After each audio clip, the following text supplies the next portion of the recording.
mmadụ n'ọkwụma onye mee nke ọma ebulie ya elu si ya jide nke o ji na-aga n'iru. Biko ka anyị gbakọ kịta wee kelee n'Eze-Ana. Eze-Ana ị ga-adị.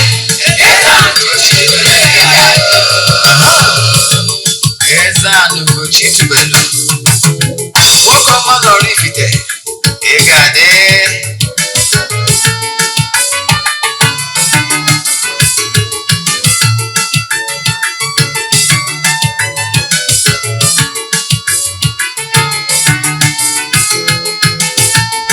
Ọdịnala bụ eziokwu, ọdịnala bụ ụzọ ndụ. Ị ma na o nwere olu na-eti mkpu na-asị ụmụ Igbo chigharịa, ụmụ Igbo chigharịa. Kwa mbọsị ọ na-eti, n'ụtụtụ na abalị ọ nọ na nkuzi. Eze-Ana, Eze-Ana ugochitubelu onye ọma n'Oraifite, onye mgbasa ozi ọma ọdịnala gaba n'ihu. Eze-Ana ugochitubelu onye ọma na-eje eme ọnụ. Ọdịnala bụ ụzọ ndụ gaba n'ihu.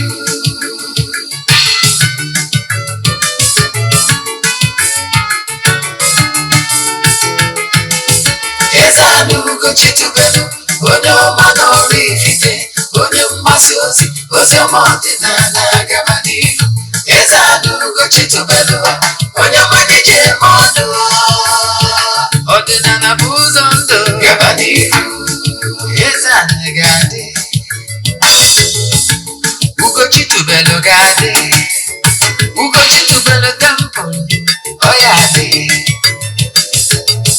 Maka na eziokwu akwa chacha ndị ụka erighị anyị fọntambaki, ndị ọcha eri anyị fọntambaki.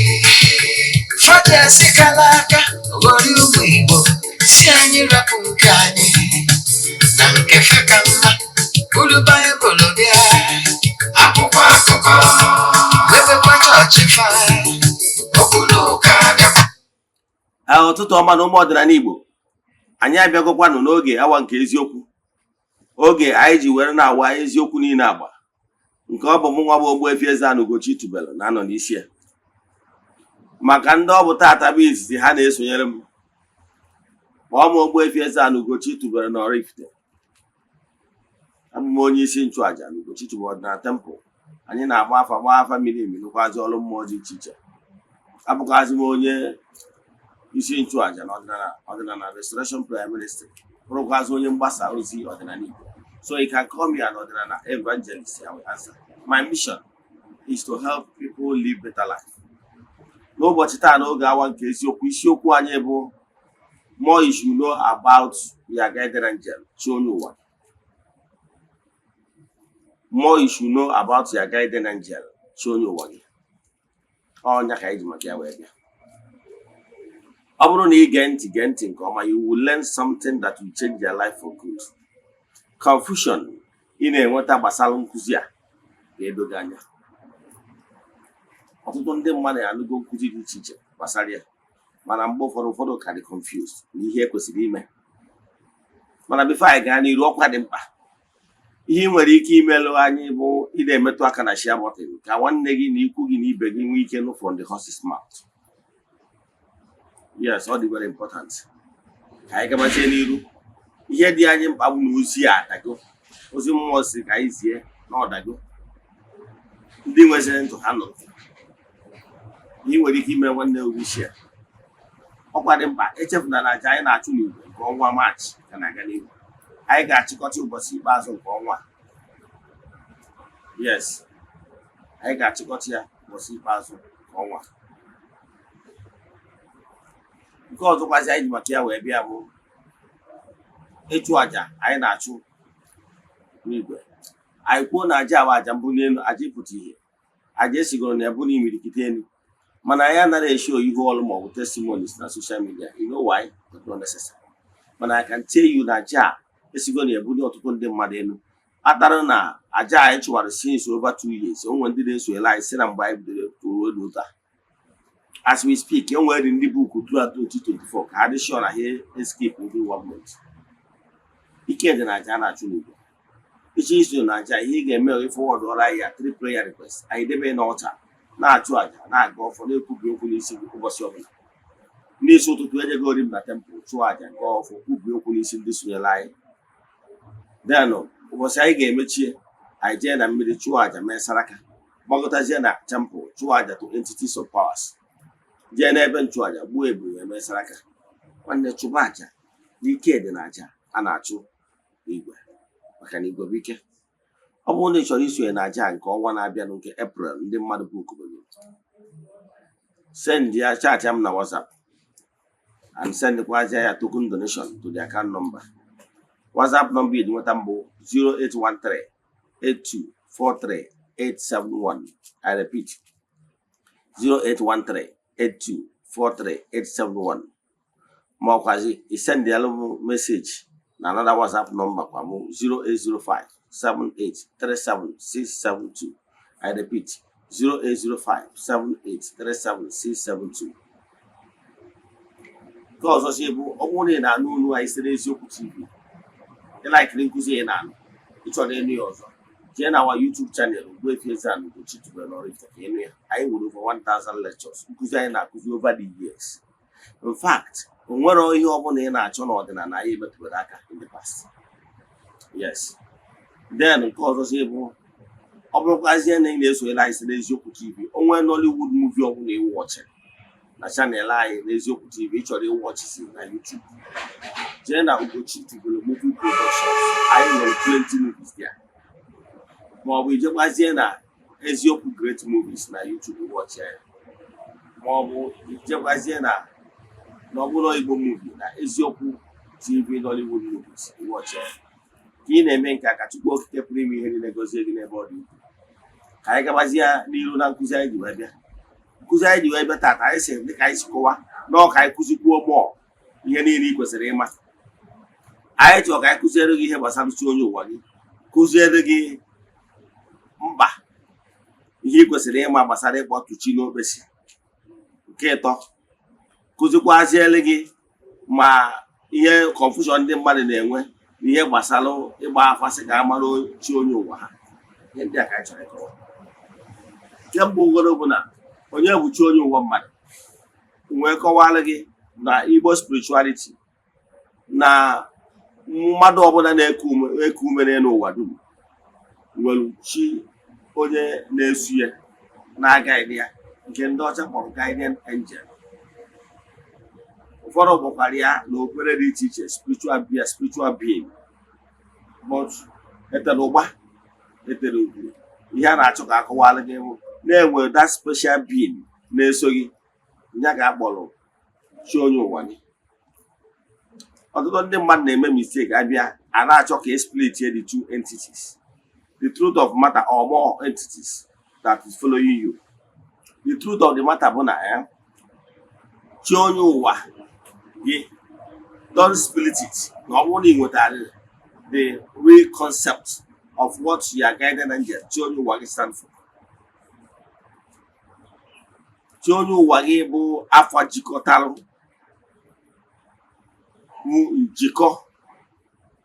jikọtara your spiritual forces. Yes. All your spiritual forces. Afọ jikọtara unu niile ka agbọrọ chi onye ụwa gị. Ịghọtara ya? Afọ jikọtara ihe niile ka a na-ekwu maka ya. So chi onye ụwa gị abụ afọ jikọtara ha ncha. Nwere onye nọ n'ụwa on earth nwere only one spiritual guide. As you mature spiritually, ị na-enwe more guides. Ọnwụ ụbọchị na-achọ ka nkọwara ụnụ ka anyị illustrate ụnụ ihe chi onye ụwa mmadụ abụ. Nwee na-asị onwere onye nọ n'elu ụwa na-enwe so only one guide. Yes, nwere. Nwee na-asị gị asị na ị na-agbagota na spiritual level, ị na-enwe more guides. Nwee ma atụ sị na ọ bụrụ na mmadụ maybe na-ejoin the army, Nigerian army. Ọ bụrụ na ijere ihe na-akpọ NDA, that is ibido na officers cadre wee nwewe rank. So ịmagodi ihe enwe ya bidogo for lieutenant. Lieutenant 1 star. Then enwe second lieutenant. Second lieutenant I will go 2 star. Then enwe captain. Captain I will go 3 star. Then enwe eagle. Eagle I will go major. When lieutenant colonel. Lieutenant colonel I will go 1 eagle 1 star. Then enwe colonel 1 eagle 2 star. Then enwe 3 star general. We will go general. The man of 1 eagle and 3 stars. Yes. My Ibogotago of Mofma. Yes. So at the buy in Abago, you will bodyguard. Wogi lu bodyguard and Abogota Wogi Ibru a star general. Ibru a star general. If we a star general, Konaga, Mozo. If we name well, no one enter a Jishin. If we go to the first motive is here, if we are for the star, yeah, then I decided they will plate number. Man, no, do Bunaga. If then was the other soldiers against you. I won't know you are not about a lesson on about a village. Never all room near a village. If I put that make out on a gate. All they move come we have found against you. Nakano do go no bagotago. Where they do at the head, you see, local group. Battalion, other time where he was in charge of Nyabo and 1 cantonment. So, Obogotago, more in Abogo to according to Miru Major. I was there, ego na scissors and rest of them. Now, the 2 according to more. In spiritual development, you don't remain stagnant. So, Obroso fu more they do matter. I don't can Kawai, I can Kawari of ma. Obro fu more they do matter. And you make more friends. Okwa Bogota we woko other more than so. Honey in the catchikotan, honey in the way as spiritual forces is made. So nature for that. And then maybe an split here. You are doing yourself more harm than good. Mwekowa no mwelo more so madam. Mananda na agwa gị split ye chigi dị iche onye ụwa gị dị iche ime ya na etu ahụ ma na ihe ọpụtara onye a ga-agwa gị next bụ gị feed ye chigi separate feed onye ụwa separate. Don't accept that. The real concept bụ etu akọ dịkwa na okpukpere dị iche iche ịmara ụfọdụ nwere ike in order for you to understand this Igbo tradition very well, because na ndị nna nna anyị ha edero ọtụtụ akwụkwọ wee kọwara gị ụfọdụ ihe in details. Then you need to go other spiritual books. You need to email research with other religions. Maybe ụfọdụ ndị tiri nke ha na in writing. Ka iwe nwekọta spirituality go for. Elotara m in the year 2003. Is 21 years ago. The first time I visited India, I took my time to do some research.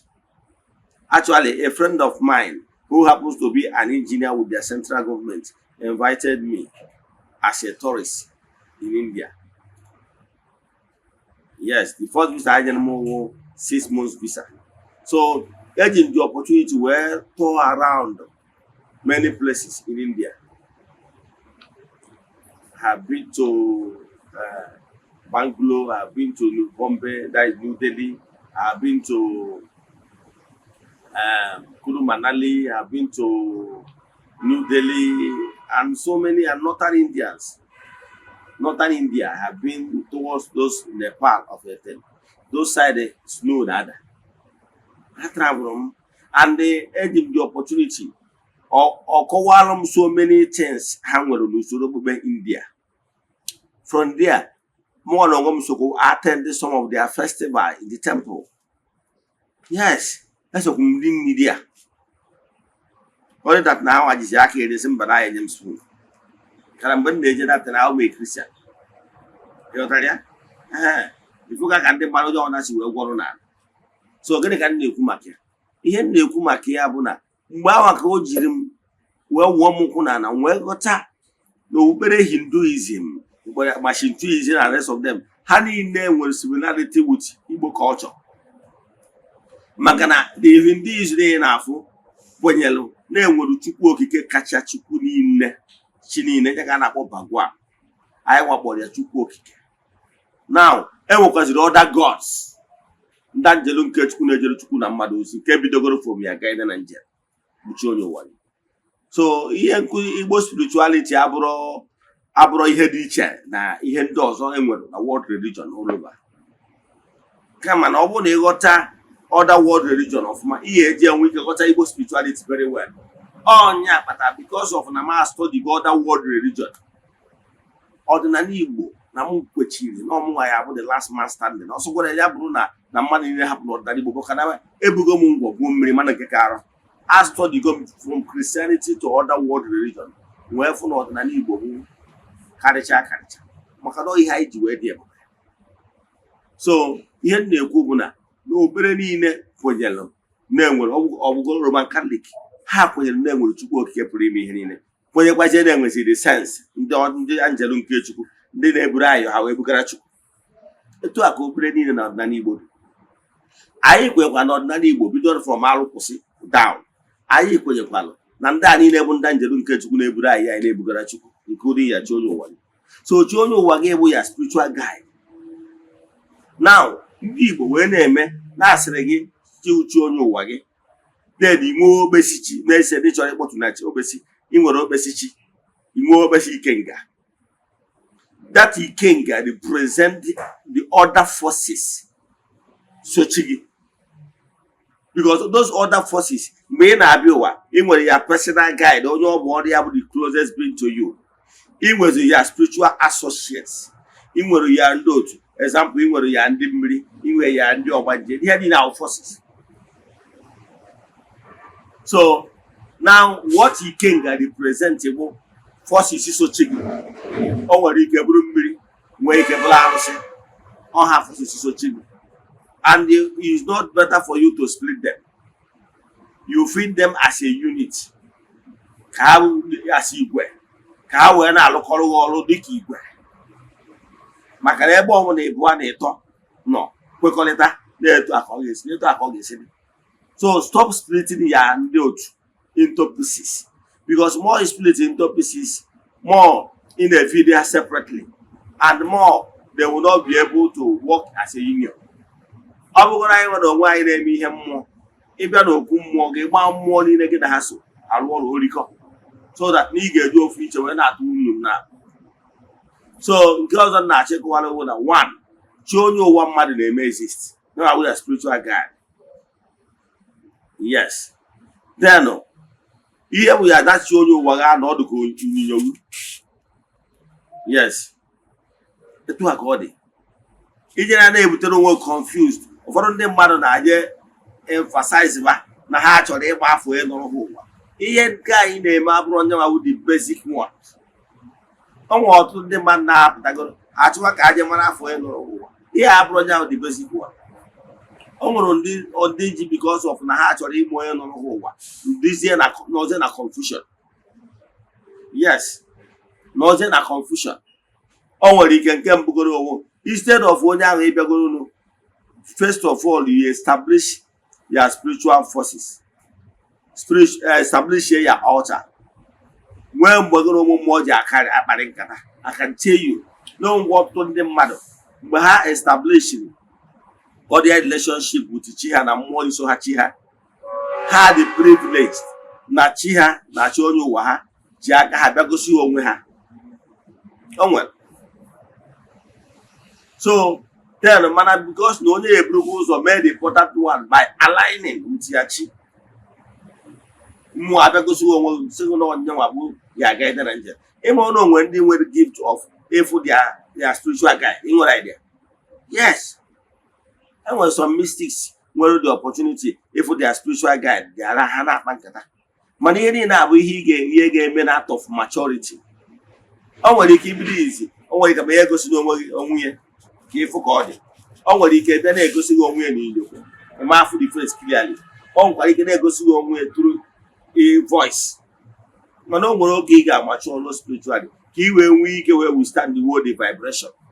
ogosigo onwe ka ọrụ maka onwe mana ndị mmadụ nọ na-adị ndị mmadụ ọsịsọ so fọnụ nwa bụ ndị bidoro ọfụ ịchọ ịkpọtụchi onye ụwa gị ị na-idro ije gosi na ka ị mara afịa ka ị wee nwee ike fidie oke ka ị gbatara afịa n'oge afọ nna mụtara nna gị ma nwanne nna gị ọsọ bụ na ya problem ọ bụrụ ihe a ka ị need first time ị need the first time first of all bụ megola alignment with mmụọ gị na ha so then imesisi oge ahụ wee yọọ ha bigo ha direct ya gị ka onye ya gbara gị afa agbasiala gị afọ anwa then ihe ị ga-ebu ụzọ megoro ụgwụ ị align with chi gị na mmụọ so gị then ịgosisi gị onwe ya ịgbasiazi afọ ahụ wee gwa gị ihe dị n'ụzọ gị ọ bụrụ na uche dị n'ụzọ gị in south clear all those garbages negativities that is blocking you and your spiritual forces bidogoro ebe ahụ wee align yourself if you align yourself well na chicken nwere ike ịbịa gosi gị onwe ụfọdụ n'ime ụnụ na-awụ by the time ị nwere ike ọtọ n'ụchụ ka dị n'ụzọ gị ị na-achọ ka ị mara onye bụ chi onye ụwa gị enwere ike a na-agbaji afa ọ na-ada ịfọkwa maka ihe na negativity ka dị n'ụzọ gị enwere ike agbaja afọ ahụ azazi na-asịrị na isi n'ikwu nne gị ma ọ na isi n'ikwu nna gị at the end of the day ị dị more confused and ịdịde more confused anwa nwere ọzọ nke ị mere eme jebe adị mma na adaba adị mma ịmara ịbago into stagnation maka na ịbụ ụzọ hapụgoro ịgwọwara isi ajụ gwọwara ike ajụ ihe hapụgoro ihe dị mkpa na-achọ shadows so nke a bụ ofu ka m gwa gị ofu ihe ị mara etu ihe ị nọ kịta iwee bụ na enugo nwaanyị mụta nwa aha nwa gị wu Chidera iwee bi na ya dị ebe ibi na-akwado ka ije ọrụ n'ụtụtụ ị na-apụta na gate enebe wee shout ọba Chidera ọkwa ihe n'anya yes ị ga-ene anya akpọrọ afa gị mba mana akpọrọ afa nwa ị representịrị ezi n'anya ọkwa eziokwu etu a ka ọ dị ma ọ bụ example kwa nwa gị na-eje akwụkwọ na skuul ewee sị parents bịa ewee kpaa aha nwa gị Chidera Obi Ukwu onye Nteje onye bụ nna ya gbagota n'elu steji ọkwa ihe agbago akpọrọ afa gị mana akpọọ n'afa which he represent etu a ka ọ dị iweregha na ihe eji achụ aja ụkọ uwe n'elu n'ike Chukwu ọ bụrụ ị nwere the power to summon the spirits to come down igwuwa n'okwu summon ya n'ike Chukwu okike pụrụ ime ihe niile na nwa akpọkwu oge uche onye ụwa m onye ọbụla ịbụ n'ọmụnwa bụ Ifeanyị Nwudekwe onye Nteje example na-akpọtụ gị n'ụbọchị taa ga bịa ka mụ na urikọ nke bụ eziokwu n'ime that pronouncement onye abụchi onye ụwa ga the real person ga-abịa yes ọ ihe mmụọ ka a na-eme inwe that commanding power to command they will come and ọbịa na ewegharị ya ọjị gịnị erikọ isikọ ụlọ erikọ gịnị ya emega ala ọ na-eso gị then subsequently ịgbazi afọ onye ụwa the right person apụta ọ nwere ike that day gị na-erikọcha o nwere ike dọkịta gị na nlọ ma ọ gosi sign gosiri na ya aja ịchụ na ọ gara aga ghọtara ihe ndị a bụ ihe dị mkpa ọ bụrụ gị ije marụgara ike ịgbarachajere afịa problem ọzọ ọvụọna ịma na afịa wee oke afọ mana ụchụ na alụ dị n'ụzọ gị ị na-akpọgoro ya oke afọ you don't respond because na ụchụ dị n'ụzọ gị create gulf o create a vacuum yes sticking ya of which na we will not be able to help you that much because enwere huge gulf between two of you so megoro the right thing nke a bụ ofu nke bụ a chọrọ ịkọrekt bụ ndị na-eji akpọtụ chi ha n'obesi dọwa na be dibịa ọ dụrọ necessary na-ege ntị the reason mmadụ ji akpọtụ chi ya mee ya install bụ ka mmụọ anwa bụ chi gị na forces aso gị ka o binyere gị nọrọ in your midst so ọ bụrụ na ịbụ dibịa ma ọ bụ na ịbụ onye ọdịnala ma ọ bụ na ịma na akpọtụ chi gị a mee ya install n'obesi ga eji eme ya install n'obesi ka o wee binyere gị nọrọ in your midst like n'isi ụtụtụ a ejego ori m na temple tụọrụchi onye ụwa mmụọ nzu tụọrọ ya egbe warị ya ọjị tụọrọ ya nkwụ ọkụ yọọ ya ayịyọ n'isi ụtụtụ a etu a ka ọ dịkwa other entities of powers that is why anyị kpọtuo ya so that because mgbe a na-akpọtụchi onye ụwa mmadụ na-efe idie a na-eme two things ya calling down ya chi then the feeding or the two things mana ọ bụrụ na ịkpọtụgo chi gị akpọtụ n'ogbesi ịmara na ịbịazi gas straight to the point if you bịa ya so ọ ka o wee well lụọ among in our midst and onye ihe a kpatakwara ndị nna nna anyị ha eji wee mee installation different altars like okwu mmụọ dị iche iche ka ha nọrọ in our midst ka o wee dịrị anyị easy to communicate to them and ọgwa maka this reason ka ndị Roman Catholic ndị na-practice ụka ọdịnala usoro Rom ikwenyekwa na ha ga-akpọtụ chi ha bụ Jizọs ha kpọtuo ya n'ụdị blessed sacrament debe na chapel ka ndị mmadụ nwee ike ka o wee nọ biri n'etiti ndị ya nọrọ ndị nke nso based on their belief. So chi onye ụwa gị ị can call down ya chi onye ụwa gị mee ka erie altar ka o wee nọrọ gị nso where necessary. Example, ọ bụrụ na n'obodo oyibo ọ dịrọ conducive for you i set up your altar ma ọ bụrụ na Nigeria mana ebe ị nọ ọ dịrọ conducive ma ọ bụ na ị na-escort with somebody o nwere ike ma enwere that opportunity i set erect your altar then it doesn't make sense gị nwa erect your altar kpọkụọ chi gị build your altar werekwa that your altar bịa dewe na be dibịa ma ọ na be ya spiritualist. So it doesn't make sense. O nwere ndị mere ya bụ ihe today o nwere ofu onye mma ọ nọ Lagos o wee sị m ma do I know that n'ebe onye nwaanyị na-arụrụ ya ọrụ akpọtụrụ echie mechaziere bido na-asị na ya na-achaji ha na ha ga na-akwụzi ụgwọ yearly because of space ebe ọ dọbara chi ha. So it doesn't make sense na ịkpọtụrụ ya confine ya one place and from month to month one of ka gị na chi gị si akarị not why ịkpọtụ ya in one place ebe ọ bụ na ịma na enwe ike inwe access to it. Ị nwere ike ọ nwere dowara na be dibịa bọsị ọmụ na ịchọgodoro ịbịa even ịma ya nzu ị nwere access unless inye nwa dibịa ego ka o nwee ike chukwu alụ gị. It doesn't make sense. Ọ bụrụ na iwu dibịa nọ n'ihu ọrụ gị ma ọ bụ n'ihu onye ọdịnala nọ n'ihu ọrụ nọ nso tụtụ ọ bụla ije n'ihu ọrụ gị that one is understandable. Mana ọ bụrụ na ị nọ ebe tere aka ịnagha anya niile obodo oyibo agbọtọrọ uchi n'ogbesi ijewara obodo oyibo it doesn't really make sense. Ọ ka mma n'ihi na akpọ chi gị ụwa ya forces ya kpọọ ha n'anyanwụ. Yes, because na anyanwụ the energizer. The sun connect, radiate, and because none of the energizer of all the powers. All Ikechukwu they have. Yes. So all the first here connect here the power of the sun. Ị ga-esi n'ike anyanwụ wee connect ya tụtụ onye ụwa gị. So ị nwere ike ịdakpọ tụtụ onye ụwa gị n'anyanwụ ịkpọ ya bịa. Mana ihe batara iji ada otu ya because na what about how things work mara not the possible.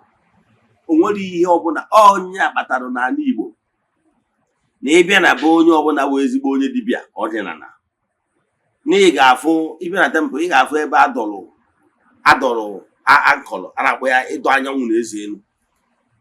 Ị ga-afụ ebe adọrọ anyanwụ na eze elu anchor the power of the light. Yes, ị adọ anyanwụ na eze elu a to that ụlọ ọrụ gị anwa. So na ike anyanwụ ị nwere ike ifesi east maka na ike anyanwụ n'ebe a ka ike niile si abịa. Onye agbata na world temples all over na-enwe the altar, the anchorage of the light. O nwere ndị ya afọ arụcha temple ha ọgwụ na alụ ya dịka dome ya ifu na ha ga-emeke space the four corners of that dome ebe ihe light si abata na their altar. Ọgwụ onye agbata na a na-alụwa altar ma ọ na-alụ temple ifu na a na-efesi towards the east. Ọgwụ onye agbatalụ na ụmụnne anyị ụfọdụ na-ekpe obere dị iche iche ha chi ikpe ebere ha efesi anyanwụ. You connect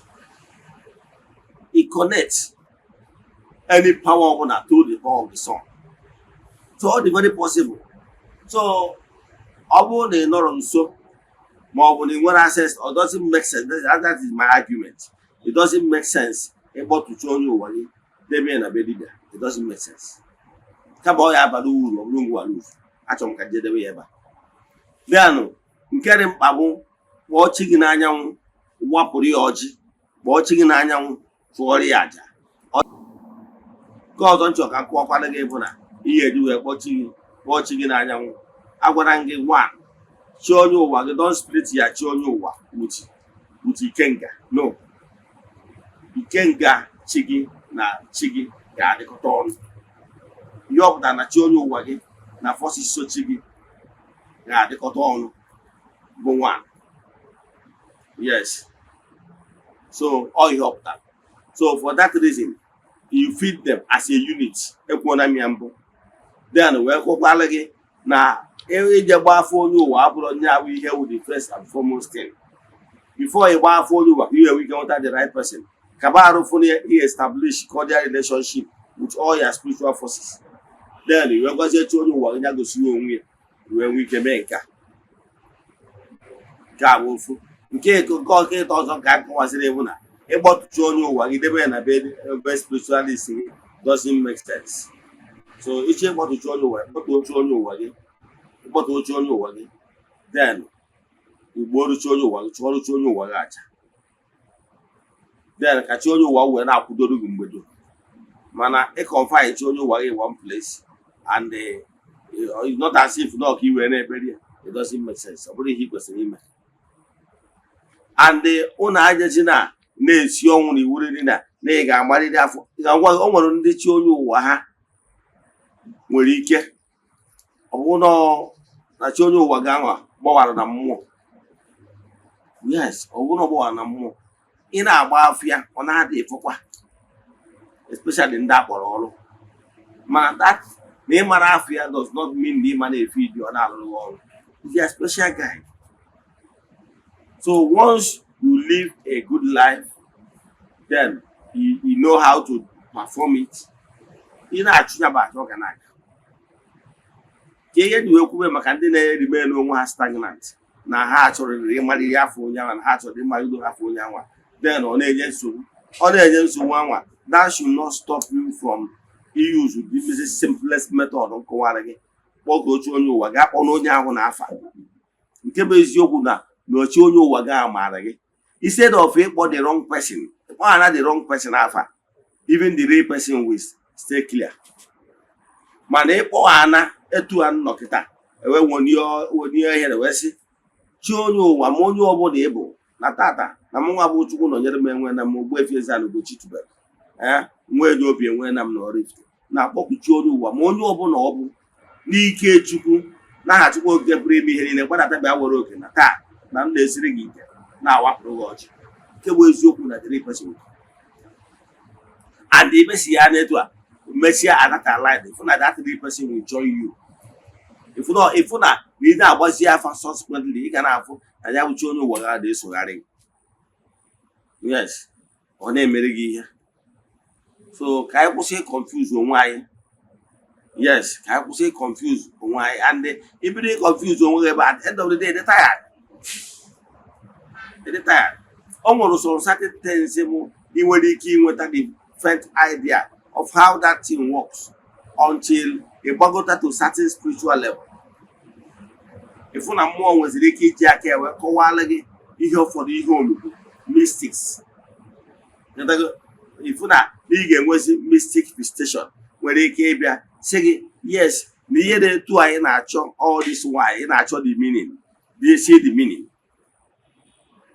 Ọnọdụ ka ihe ị na-achọ ịmata bụ ịbabara university mana ị chọrọ ịma gbasalụ course maọbụ ihe ndị ọzọ na-eme na department which you are longing for.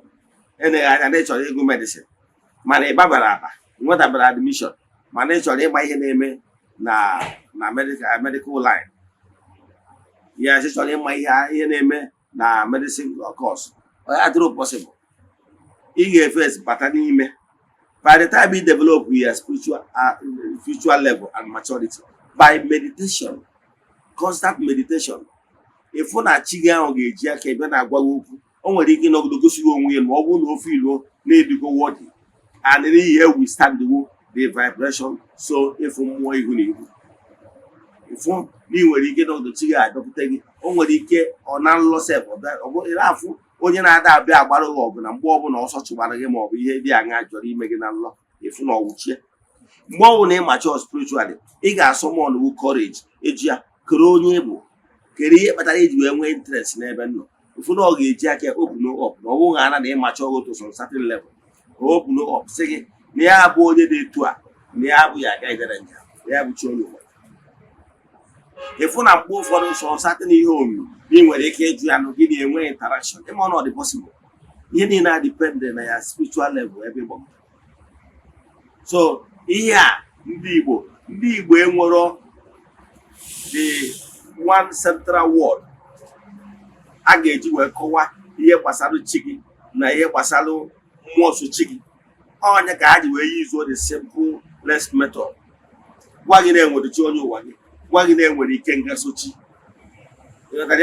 that what ikenga represent is that your spiritual forces so chi gị which you cannot explain because no one Igbo simple word ị ga-eji kọwaa ya unless na igoro other spiritual books ndị ọzọ wee nwee ike wee ghọta ihe what that ikenga represents. So whenever you want to learn this one from me today, whenever I want to feed ya chi onye ụwa gị kpọọ ya uchi onye ụwa gị na mmụọ niile gị na ya so ọ mmiri ma ọ bụ arụsị na ọha niile ka ị na-akpọtu n'ụbọchị taa na ike chukwu niile efide ha ị na-eme ya etu I can tell you ifu na ị ga-ebido nwetawa results ma ọ bụrụ na efide chi onye ụwa gị. Yes, chi onye ụwa mmadụ anyị nwekwara ike ifide o dipendịrị ka isi kwado. Yes, mụnwa bụ dibịa ana m efide chi onye ụwa every month mana o nwere ike mee adịsị na-arụ possible dịka onye nkịtị but me I need to be feeding them because ọ ha bụ ndị na those forces ma ana m efide ha. Yes, iwe anyị ji efide all my ezumezu monthly bụ ka ha wee nwee ike tinyere m aka na okwu agbọrọ m maka na ihe na ọha agbọrọ m so I need to always feed them because I need their backing full time. Mana gị nwa bụ onye abụrụ dibịa nwere ike ma ya nwere ike imegwu etu a. Yes, because of what it takes. So kere ihe na-ekwu maka ya bido taa na-akpọku chi onye ụwa gị. Know that chi onye ụwa gị exist. Know that chi onye ụwa gị ha nwa ya spiritual forces so gị mmụọ dị na-apụkwa ha nekwa ọnụ na m na-apụkwa eje ebe dị etu a nekwa my intention m ji eje ebe dị etu a biko mee ka ojije m na-eje ya bụ ebe ka ọ bara m ka ihe nji maka ya na-eje ka ndị n'udo ka m bata n'udo nwetakwasịe ihe nji maka ya eje ị na-eme etu a ha ga-epe ya attention ịbatakwa ike na ha gwa ha na oji ije na ọga ma ọ bụ na ọ gasịrị etu isi chọọ then wee gwa ha na nke n'ikwenyekwa na echi ya aka mma ị na-eme etu ọ ya gasịrị ka nkwụsị ebe a ọ bụrụ na ị nwe ajụjụ na nkụzi anyị kụziri ma ọ bụ na ịchọ ka agbara gị afa biri emi send alụ message na WhatsApp 08138243871 ma ọ bụ 08057837672 n'aha Chukwu Okike nke pụrụ ime ihe niile onye ike niile si n'aka ya bịa ekwe m okwu ngozi n'isi ndị niile sonyela anyị ndị nọ n'ebe dị iche iche all over the world a sị na akụkọ ya mụrụ na jijiji ya mụrụ a sị m echeche ihe ọjọọ ya mụrụ ya ma onwe n'aha Chukwu Okike nke pụrụ ime ihe niile ya gazie ọ dịkwa echi niile a sị m na ọ bụrụ na ọnwa eburu dị eji wee chụ aja emechaa na ọ ga-ekwu ome daalụ.